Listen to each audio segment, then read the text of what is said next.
राजस्थान में मंत्रिमंडल विस्तार अटका हुआ है। दिल्ली से ग्रीन सिग्नल नहीं मिल पा रहा।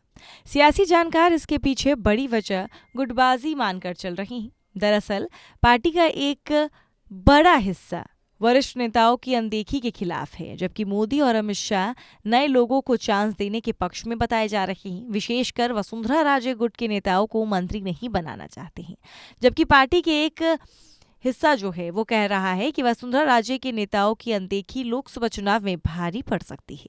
वसुंधरा राजे की नाराजगी लेना ठीक नहीं साबित होगा। माना जा रहा है कि मंत्रिमंडल विस्तार के अटकने की वजह वसुंधरा राजे कैंप ही है। हालांकि वसुंधरा राजे पूरी तरह से इस पर चुप्पी साधे बैठी हैं। इस बीच बुधवार को मुख्यमंत्री भजनलाल शर्मा से भाजपा के प्रदेश अध्यक्ष सीपी जोशी, सह प्रभारी विजया राहटकर और पूर्व नेता प्रतिपक्ष राजेंद्र राठौर ने मुख्यमंत्री कार्यालय पहुंचकर मुलाकात की। 3 घंटे चली इस मुलाकात के कई मायने निकलकर सामने आए। माना जा रहा है कि डिनर के साथ हुई इस मुलाकात में मंत्रिमंडल विस्तार को लेकर चर्चा हुई है। प्रदेश में भाजपा सरकार बने लगभग 25 दिन पूरे हो गए हैं। वहीं मुख्यमंत्री को शपथ लिए हुए भी 15 दिन पूरे होने वाले हैं। ऐसे में अब तक मंत्रिमंडल का विस्तार नहीं हो पाया है। कांग्रेस अब इस पर सवाल भी खड़े करने लगी है।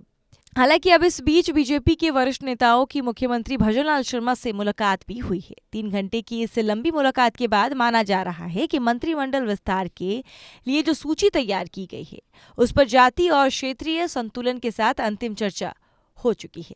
राजस्थान में मंत्रिमंडल विस्तार में हो रही देरी पर कांग्रेस बीजेपी पर हमलावर हो रही है। कांग्रेस नेताओं का कहना है कि 25 दिन हो गए, जनता राम भरोसे बैठी है।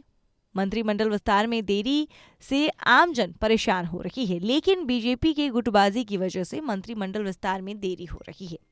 आपको बता दें कि जब से राजस्थान में बीजेपी ने अपनी सत्ता बनाई है उसके बाद से ही जो विपक्ष है वो लगातार इसी कोशिश में जुटी है कि कब बीजेपी गलती करे और वो उस पर हमला बोले। अब ऐसे में विपक्ष को एक बहुत बड़ा मुद्दा मिल गया है, मंत्रिमंडल विस्तार में देरी, जिसको लेकर बार बार जो कांग्रेस सरकार है वो बीजेपी पर हमलावर हो रही है। और ये सवाल भी खड़े हो रहे हैं कि आखिरकार मंत्रिमंडल विस्तार में जो देरी है उसकी वजह वसुंधरा राजे तो नहीं, क्योंकि इस बार जो बीजेपी है वो नए चेहरे को ज्यादा चांस दे रही है और मंत्रिमंडल विस्तार में भी नए चेहरे को ज्यादा प्रमुखता से रखा जा रहा है, जिस वजह से जो दिग्गज नेता हैं, जो पुराने नेता हैं बीजेपी के, वो नाराज नजर आ रहे हैं। एक गुट जो है वो पूरा नाराज नजर आ रहा है। इसी वजह से वसुंधरा राजे के खेमे को भी जो है चांस नहीं मिल रहा है। तो कहीं ना कहीं ये बहुत बड़ी वजह है कि कहीं वसुंधरा राजे ही मंत्रिमंडल विस्तार में देरी की वजह बनती नजर आ रही है।